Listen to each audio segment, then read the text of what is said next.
երկրներում այս պահին պատվաստանյութերի փորձարկումներ են անցկացնում Ռուսաստանում օրինակ Ավիֆավիրը, ԱՄՆ-ն էլ կարծես թե այս պահին Ռեմդեսիվիրի վրա է հույսը դնում, դուք մինչ այդ խոսում եք Մոդեռնա ընկերության փորձարկումների մասին։ Մենք ինչ-որ երկրի կամ կազմակերպության հետ որևէ պայմանավորվածություն ունենք հաջողության դեպքում ինչ-որ քանակ գնելու, ստանալու վերաբերյալ։ Շնորհակալություն, սակայն ես ուզում եմ հարցի մեջ եղած սխալները ուղղել, որովհետև հարցը ինքնին սխալ է ձևակերպված։ Նշված դեղերը, Ավիֆավիրը եւ Ռեմդեսիվիրը պատվաստանյութեր չեն, այլ հակավիրուսային դեղեր են եւ երկու տարբեր process-ներ են սրանք՝ պատվաստանյութերի մշակումը եւ դեղորայքի մշակումը, բայց դրանք երկուսն զուգահեռ ընթանում են աշխարհում եւ մենք երկուսով էլ գործողություններ ենք իրականացնում։ Որպես օրինակ Ռեմդեսիվիրի խմբականակ են գնել, որը մոտավորապես 1 շաբաթ 10 օրից Հայաստանում կլինի, Ավիֆավիրի, ռուսական Ավիֆավիրի բանակցություններն ենք տանում, ինչպես նաև ճապոնական եւ ռուսական Ֆավիպիվավիրի բանակցություններ ենք տանում եւ ճապոնականից արդեն ստացել ենք, որը հիմա գտնվում է արդեն մեր մոտ եւ շուտով կսկսվի օգտագործել եւ այլ է իրավիճակը պատվաստանյութերի մասով, որը հիմա կներկայացնեմ աշխարհում այս պահին մշակվում է մոտ 200 պատվաստանյութ, որոնցից մոտ 20-ը մեծ շանսում են դառնալու վերջնական պրոդուկտ։ Եվ կոնսենսուսային մի իրավիճակ կա, որ արդեն հանրային առողջապահության մասնագետները համարում են, որ ամեն դեպքում պատվաստանյութ լինելու է։ Այսինքն այդ համոզումը շատ կարևոր է, որովհետև այդ համոզումը եկել է ժամանակի ընթացքում։ Սկզբում այդ համոզումը չկար եւ մենք ավելի մեծ անորոշության մեջ էինք ապրում, մենք բոլորս ամբողջ երկրագնդում, ոչ միայն Հայաստանում։ Այդ համոզմանը զարգացմանը զուգընթաց երկրները քննարկում են ապագա վերջնական հաստատված պատվաստանյութերի գնման հարցերը եւ Մոդեռնա ընկերության պատվաստանյութը դրանցից մեկն է, ամենահավանական վերջնական պրոդուկտներից մեկը, բայց միակը չէ։ Այնտեղ կան ավելի խոշոր արտադրողների ապագա պատվաստանյութեր, օրինակ AstraZeneca-ի, Pfizer-ի, Merck-ի, Sanofi, որոնց պատվաստանյութերը այլ հիվանդությունների դեմ, գրիպի, կարմրուկի մենք միշտ գնել ենք, այսինքն մենք միշտ օգտագործել ենք աշխարհի լավագույն պատվաստանյութերը, ինչը եւ շարունակում ենք անել այլ հիվանդությունների համար։ Այս հիվանդության մասով բանակցությունները իհարկե գնում են, բայց դրանք շատ նախնական են եւ այստեղ նույնպես արդեն նույնիսկ ապագա պրոդուկտների վաճառքի հարցում անորոշությունները շատ մեծ են։ Անորոշություններից մեկը այն է, օրինակ, որ տարբեր երկրներ ի սկզբանե գնելով դեռ չարտադրված կամ արտադրված, բայց չհաստատված խմբականակներ մեծ, օրինակ մի երկու օր առաջ մի պարբերական անգլիական գրել էր, որ Մեծ Բրիտանիան գնել է մոտ 60 միլիոն դոզա ապագա պատվաստանյութ իր բնակչության համար մոտ 500 միլիոն ֆունտով, ինչը նշանակում է, որ օրինակ այլ պետությունները դրան հասանելիություն չեն ունենա, քանի որ ենթադրաբար նրանք ուշացել են եւ հիմա կարծես թե մի մրցավազքի նման մի բան կա, ինչպես սառը պատերազմի ժամանակ բոլորը փորձում էին նոր զենքեր արտադրել, հիմա էլ մի ուրիշ մրցավազք է, որը բոլորը փորձում են դեռ չարտադրված եւ դեռ չհաստատված պատվաստանյութերի խմբականակներ գնել, նույնիսկ տարբեր տեղեկություններով գումարը նախապես վճարելով։ Իհարկե բանակցությունների մեծ մասը գաղտնիության քողի տակ են գնում, սակայն մենք որոշել ենք առնվազն սկսել այդպիսի խոսակցություններ, թե ուղիղ արտադրողների հետ, որից մեկի մասին խոսեցինք, եւ թե հավաքական գնորդների հետ, օրինակ ինչպիսին է UNICEF-ը, ԱՀԿ-ն, Գավին, որոնք որ կարող են միանգամից 100 երկրի համար գնել մեկ մեծ խմբականակ եւ հավասարաչափ բաշխել։ Դա թույլ կտա ապահովել հավասարության, արդարության զգացումը, որ այնպես չստացվի, որ երկիրը ի սկզբանե չի ունեցել օրինակ 500 միլիոն ֆունտ այդքան մեծ խմբականակ գնելու համար եւ զրկվի նման կյանք փրկող պրոդուկտից, որը փաստացի միակ բանն է լինելու, որ մեզ թույլ է տալու վերադառնալ առանց դիմակների, առանց սոցիալական հեռավորության կյանքին։ Եվ ես կոչ եմ անում այս ամեն ինչը նայել հատկապես այս լույսի ներքո, որտեղ այլ պարագայում դժվար է լինելու վերադառնալ այդ մեր սովորական կյանքին։ Շնորհակալություն։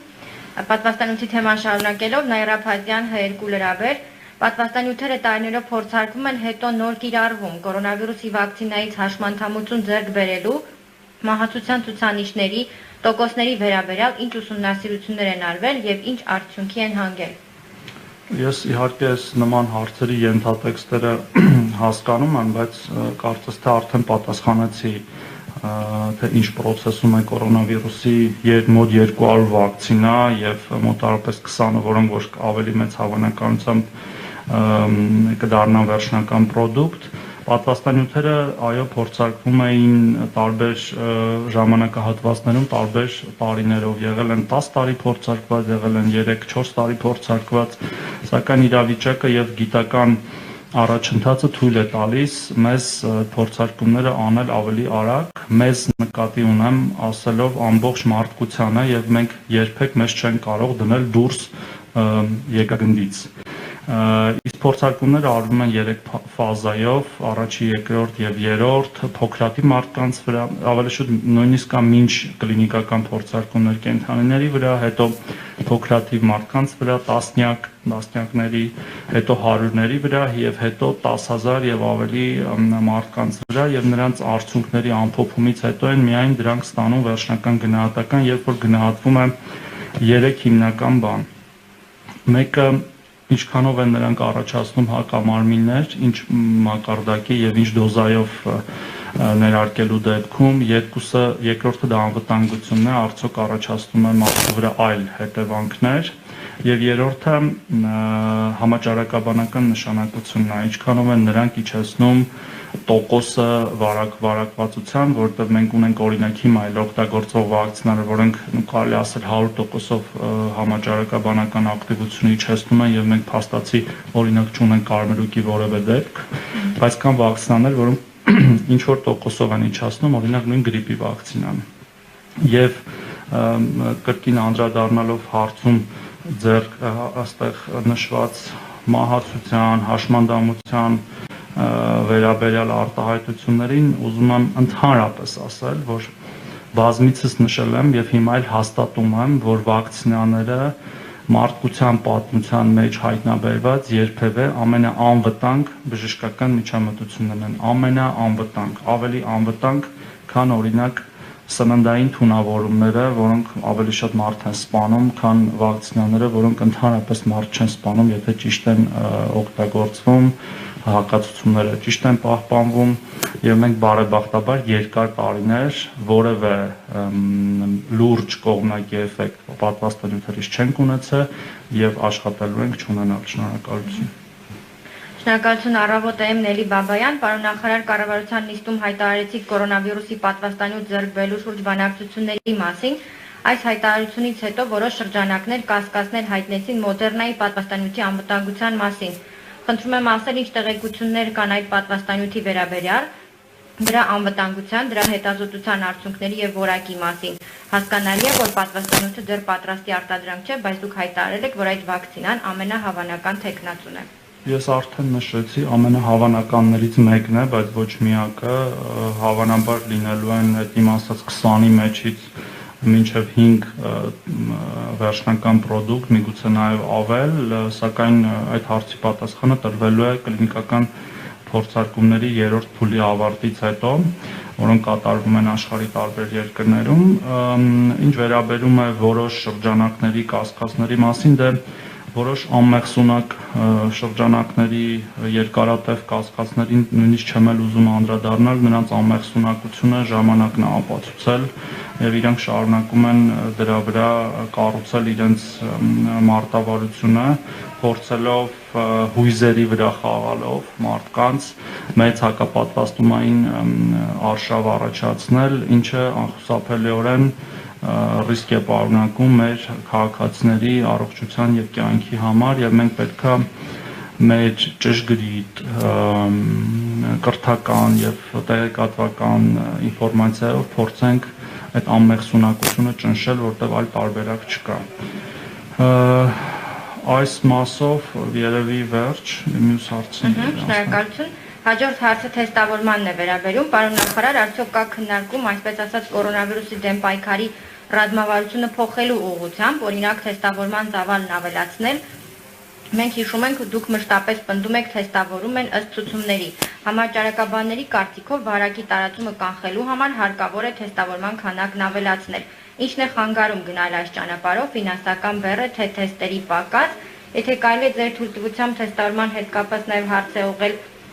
Արմդելի Դուսյա Ղազարյանը, նշելով, որ Լիտվայի առողջապահության նախարարի խորհրդական, ով Հայաստանում գլխավորում է Լիտվայի բժիշկների խումբը, Պետրոս Ղազարյանի հետ հարցազրույցում ասաց, որ վարակի տարածումը կանխելու համար պետք է թեստավորումների քանակն ավելացնենք, օրական հասնելով մինչև 3000, ինչպես կմեկնաբանեք բժշկի տեսակետը։ Շնորհակալություն հարցի համար։ Իրականում այնպես չի, որ մեր համաճարակաբանները կամ մենք չենք կարծում, որ թեստավորման քանակը պետք է ավելացնել եւ այնպես էլ չի, որ այն չի ավելացել։ Եվ ավելին այնպես էլ չի, որ մենք շատ հեռու ենք մեր գործընկերոջ նշած օրական 3000 տեստ թվից։ Մենք արդեն հեշտությամբ, շակերտներով եմ ասում հեշտությամբ, իրականացնում ենք օրական 2500 տեստ, ինչը մոտ ապագայում իհարկե կմեծանա եւ մենք կանխատեսում ենք, որ 1-2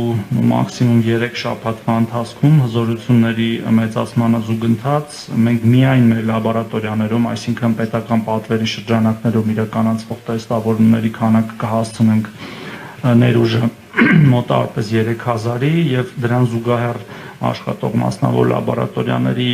տեստավորման թվերն էլ գումարած հնարավոր է օրական ունենանք մոտ 4000 տեստ,